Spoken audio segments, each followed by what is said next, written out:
इस वीडियो को पूरा देखो। आज ही आपके जीवन से सारी परेशानी खत्म होगी और चैनल को सब्सक्राइब और वीडियो को लाइक करें। गई तो क्या होगा? मार डाली जाऊंगी मैं, क्योंकि अलाउ नहीं है जब तक राजदंड न दिखाया जाए कोई अंदर आ सके। तब मौद्र के उसे कन्विंस करने की कोशिश करता है। जानते हो, जब उसे पता चलता है कि मेरा चाचा मुझे कह रहा है तू जा, तू ही हमें बता सकती है, और वो उसे एक और संदेश देता है, क्या पता तू आज ही के दिन के लिए ठहराई गई थी। तुझे खुदा ने शायद इसलिए भेजा था ताकि तू हमारे लिए इंटरसेशन कर सके, तू हमारे लिए मध्यस्थ ठहर सके। जानते हैं इसका वो रिप्लाई क्या करती है? बोलती है, एक काम करो, सिर्फ एक काम करो, मेरे लिए 3 दिन उपवास करो, डू फास्ट, मेरे लिए 3 दिन उपवास करो। उसके बाद विदाउट उसकी परमिशन मैं जाऊंगी। और जानते हो उसके बाद वो क्या कहती है? मर गई तो मर गई, लेकिन मैं जाऊंगी। मौद्रिकाय सबको कहता है, मेरी सिस्टर जाएगी अंदर बात करने के लिए, चलो सब फास्टिंग करेंगे। जानते हो, जब वो फास्टिंग कर रहे थे, एस्तर ने डिसाइड किया कि वो उससे मिलेगी। और जैसे एस्तर राजा के सामने जाती है, वो उसे ये नहीं कहती है मेरे जातियों के लोग को तू क्यों मार रहा है। जानते हो वो क्या कहती है? बोलती है, राजा सुन, एक अर्जी है। और जानते हो अर्जी क्या थी? कल मैंने एक पार्टी रखी है तेरे लिए और हमान के लिए, तुम दोनों आ सकते हो। राजा ने कहा, यस, तू आधा राज्य मांगती तो मैं तुझे वो भी देता, मैं आऊंगा। अगले दिन उसने हमान को संदेश भेजा, तुझे और मुझे चलना है। ये बंदा खुश, बेगानी शादी में अब्दुल्ला दीवाना, ओहो चलो मौज करने। अगले दिन ये राजा के साथ उसके जिनावर में गया। आपको पता है वहां पर क्या हुआ? एस्तर ने कहा, मैंने कल इससे बड़ी जिनावर रखी है, आपको उसमें आना है दोनों को। जैसे ये बंदा ये जान के रानी ने मेरे को बुलाया, मेरे को, किसी बड़े व्यक्ति का फोन आए, सालों तक प्रचार करते ना हम लोग, मेरे को कॉल किया था, मेरे को, बाहर जाके बोलता है, तुमको पता है मैं कौन हूं? एस्तर ने मेरे को बोला पति के साथ आ जा। आपको पता है जैसे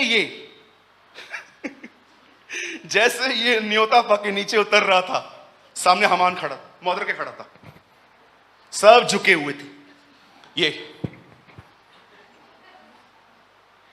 ये खड़ा था। इसकी जान जल गई देखकर, दोबारा नहीं हुई, फतवा निकला है, अभी तक नहीं कर रहे ये लोग। और घर जाके अपनी वाइफ को बोलता है, तेरे को पता है मेरी पदवी क्या है? एस्तर ने मेरे को कहा तुझे राजा के साथ आना है, लेकिन ये बंदा मेरी डिसरिस्पेक्ट करता है। उसकी वाइफ उसे कहती है, एक काम कर, कल इसके लिए एक 50 फंदा एक लकड़ी लगा, इसको चढ़ा देंगे कल। वो आज्ञा देता है, लगा दो एक लकड़ी। और जानते हो उसी रात, दैट नाइट, राजा को नींद नहीं आई। राजा ने अपने कर्मचारी से कहा, जाओ एक किताब लेकर आओ, मैं पढ़ के सो जाऊंगा। पवित्र आत्मा का काम देखिए, कौन सी किताब निकाली है? वही किताब जिसमें कुछ साल पहले जिक्र किया गया था कि कैसे मौद्रिकाय ने कुछ लोगों से राजा की जान बचाई थी। जब राजा ने पढ़ा, किसी ने मेरी जिंदगी बचाई थी, हाँ हाँ हाँ, कौन है ये वही मौद्रिकाय, एस्तर का चाचा, बुलाओ उसको। अरे तेरे लिए क्या किया गया था? कुछ भी नहीं साहब। हमान भी उधर ही था। हमान को बोलता है, इधर आ। हमान भी आ गया। अगर कोई मेरी जिंदगी बचाए तो बता उसके लिए क्या क्या करना चाहिए? राजा, आपका घोड़ा दे दो, आपके कपड़े दे दो, दे इसको। ओह माय गॉड, आप विश्वास करेंगे, वो घोड़ा जिस पे मौद्रिकाय बैठा हुआ था, वो घोड़ा हमान चला रहा था। परमेश्वर तुम्हारे दुश्मनों के साथ ये कर सकता है। ओह प्रेज द लॉर्ड। वो घर आके जल गया। अगले दिन राजा के लोग आए, चलो एस्तर ने जनावर दी है। एस्तर के सामने राजा और हामान पहुंचाए गए। अब राजा बोलता है, बोल एस्तर, क्यों बुलाया गया है? वो बोलती है, मुझे प्राण दान चाहिए। मेरी हिंदी में प्राण दान लिखा है, हमारी जिंदगी बख्श उर्दू में लिखा था। बोलता है, तुम्हारी जिंदगी बख्शू मतलब क्या हुआ था? कुछ दिन पहले एक फतवा जारी हुआ है, आप हमें मारना चाहते हो। ये किसने किया है? राजा को याद ही नहीं है। बोलती है, इस दुष्ट हामान ने। बोलता है, इसने किया है? हाँ। आपको पता है वहां क्या लिखा है? वो गुस्से में चला गया और हामान एस्तर के पैर पकड़ के, अम्मा, माता जी, ओ मेरी बहन, छोड़ दे मुझे।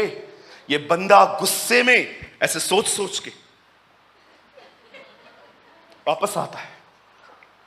ये इधर ही है अभी, लेके जाओ उसको। और जैसे लोगों ने उसके सर पे पूरा उसको ढांक दिया, उठाया, और जाते जाते राजा ने एक फंदा देखा। बोला, ये फंदा किसने लगाया है? इसने मौद्रिक के लिए लगाया है, इसी को चढ़ाओ, उस पे चढ़ाओ, उसको इसी पे। मेरे भाइयों, मेरी बहनों, यहूदी बच गए। पर मैं आपसे पूछना चाहता हूं, क्यों एस्तर ने उन्हें कहा 3 दिन उपवास करो? क्यों? आपको पता है, बहुतों से पूछो उपवास क्या है, वे कहते हैं खाना छोड़ना। आप यहां से ट्रैवल करो 7 समुंदर दूर, इजराइल जाओ और एक यहूदियों से पूछो फास्टिंग की मीनिंग क्या है। जानते हो को क्या कहेंगे? उपवास का दूसरा नाम है नम्र होना। Be humble. आपको शायद लगता होगा मैं आपको कुछ ऐसे ही बता रहा हूं। आइए मेरे साथ खोलिए, come on, open with me the book of Ezra. मेरे साथ खोलिए एज्रा की किताब।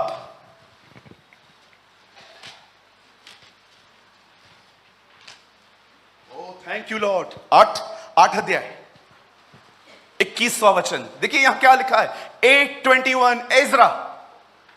आप इससे कुछ लोग को नहीं मिल पाएगा क्योंकि बाइबल नहीं पढ़ते घर पे। यहां देखिए, तब मैंने वहां, या आई एम सीरियस, अभी भी बहुत लोगों को नहीं मिला होगा।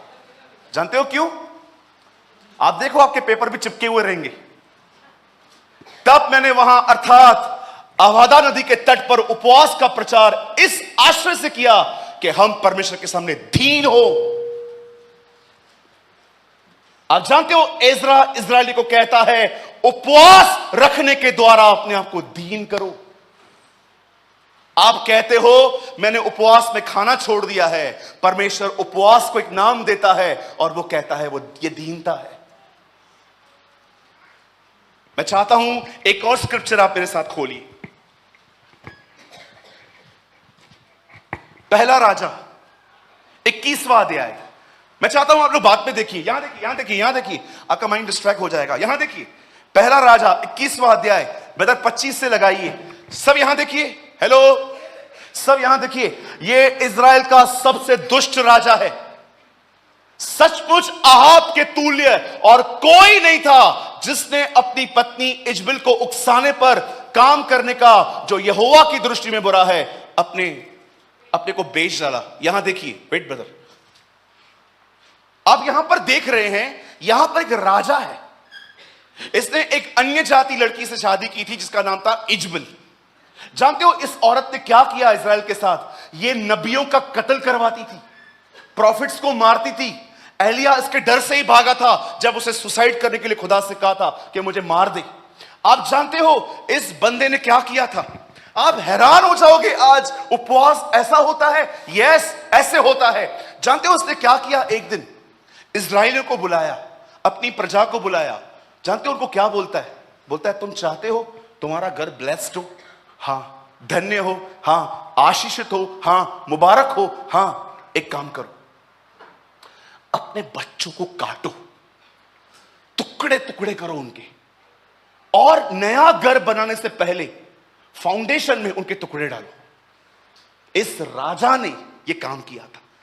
इसीलिए पवित्र आत्मा उसके बारे में लिखता है, सचमुच अहाब के तुल्य और कोई नहीं था जिसने अपनी पत्नी इजबिल के उकसाने पर। अब देखिए, काम यह कर रहा है पर दिमाग किसी और का है।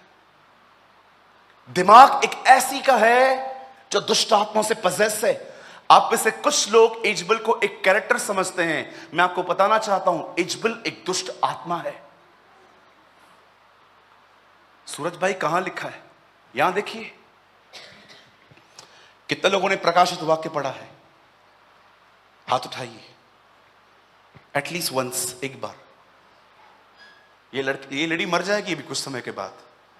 आपको पता है ना ये कैसे मरी थी? किन्नर होते हैं ना, किन्नर खोजे, उन्होंने इसको धक्का दिया था ऊपर से, ये नीचे गिर गई। लिखा है कुत्तों ने उसके खून को चाटा।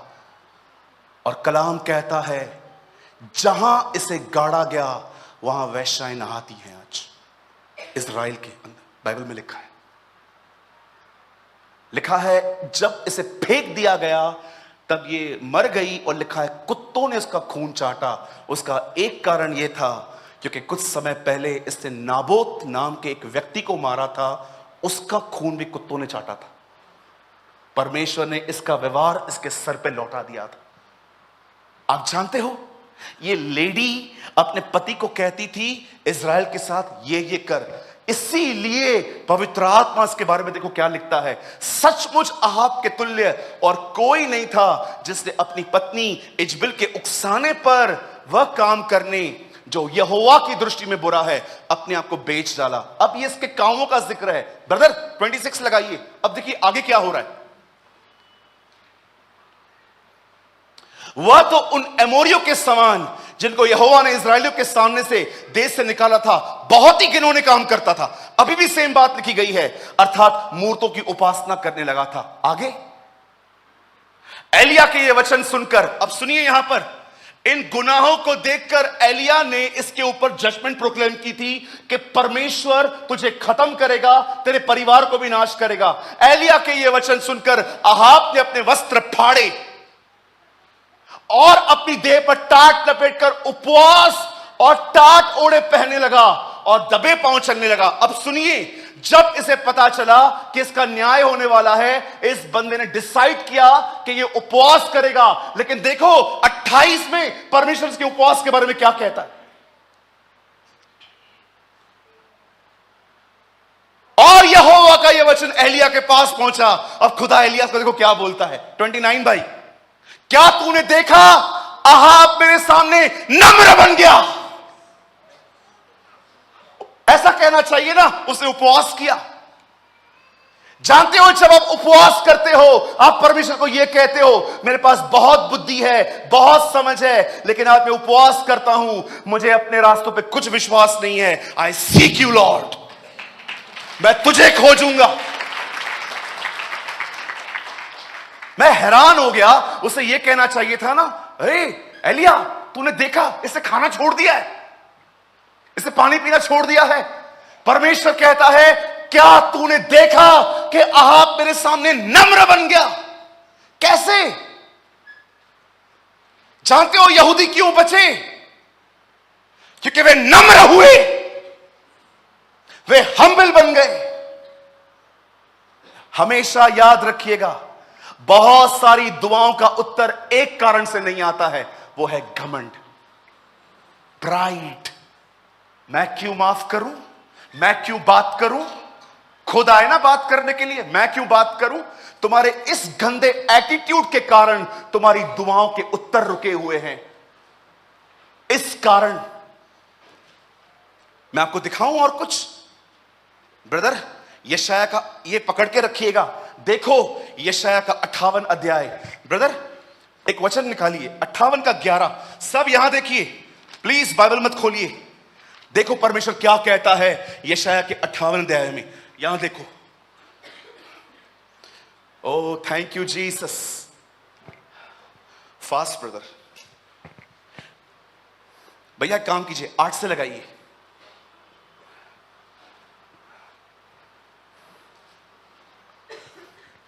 ओ वर्शिप यू। और पीछे जाइए।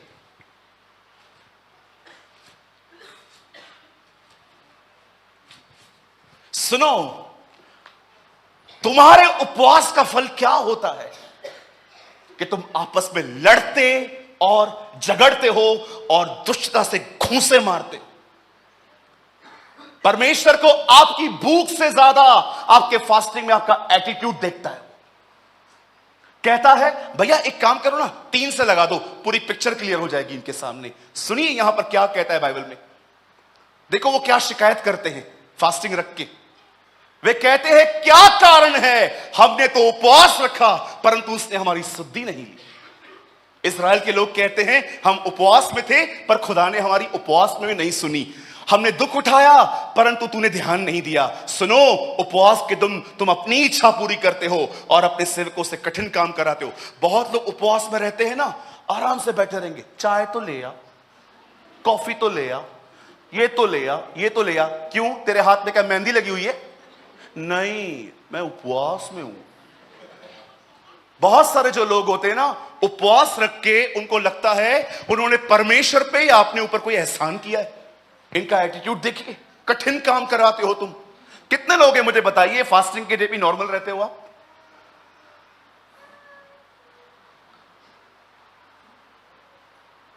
घर में पार्टी, शहर में डंडोरा।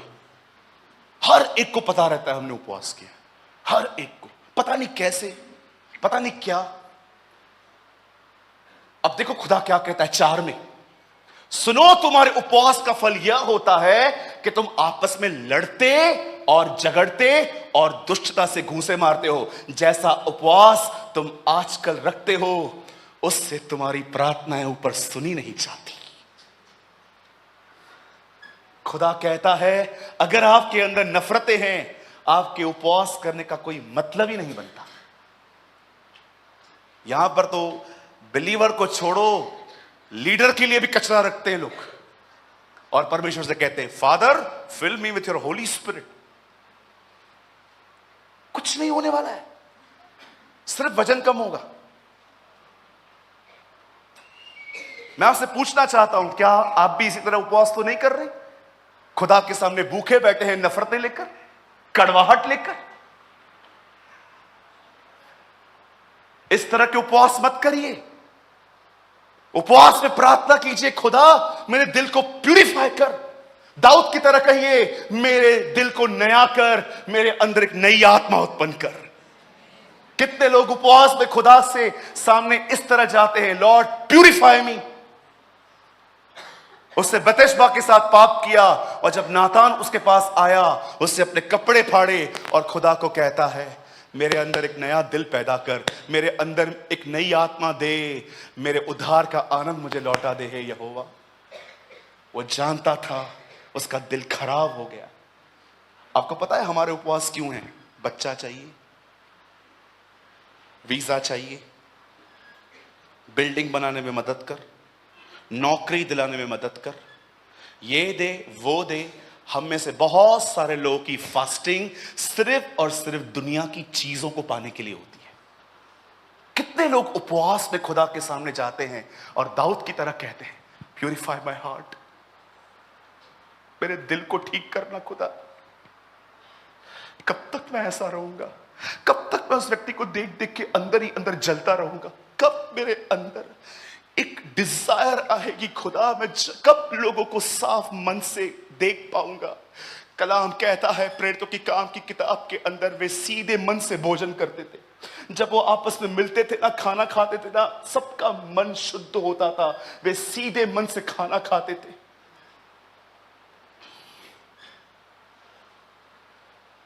ब्रदर वापस अहाब की तरफ चलिए। जब परमेश्वर ने इस दुष्ट राजा को देखा, क्या तूने देखा कि अहाब मेरे सामने नम्र बन गया है? भूखा नहीं लिखा है यहां, इस कारण कि वो मेरे सामने नम्र बन गया है, मैं ये विपत्ति उसके जीते जी उस पर न डालूंगा।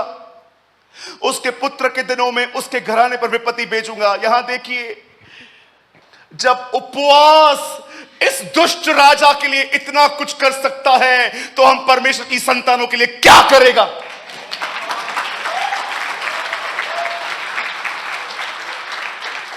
जब जब उपवास इन दुष्ट राजाओं के लिए इतना कुछ कर सकता है, तो अगर हम अपना खाना छोड़ें और अपनी बुद्धि को साइड में रखें और उसके रास्तों को ढूंढें, वो हमारे लिए क्या करेगा। उपवास सिर्फ खाना छोड़ना नहीं होता।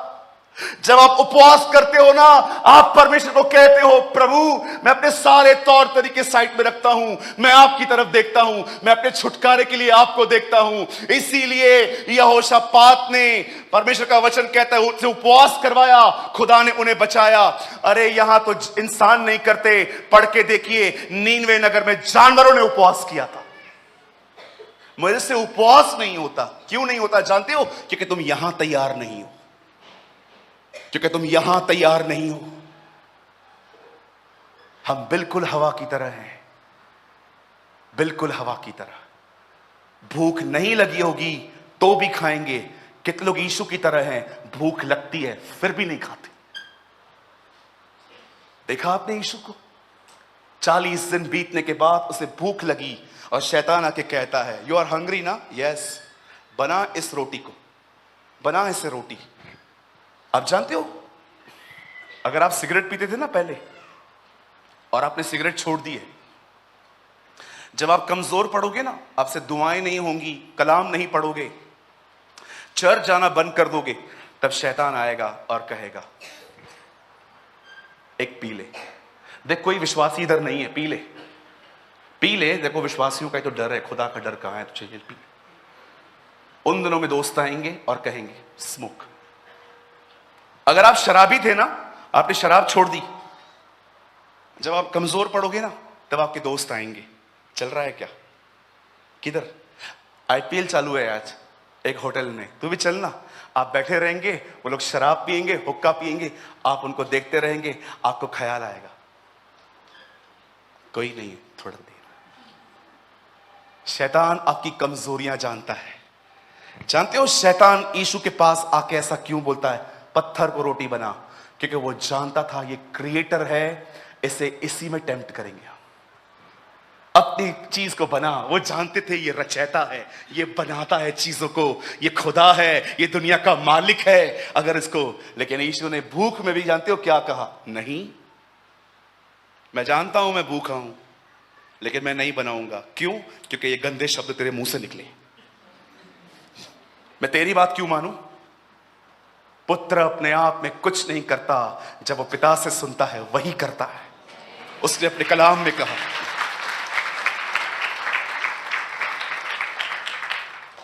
सो मैं पूछना चाहता हूं, क्या समझते हैं आप, भूखा रहना उपवास होता है?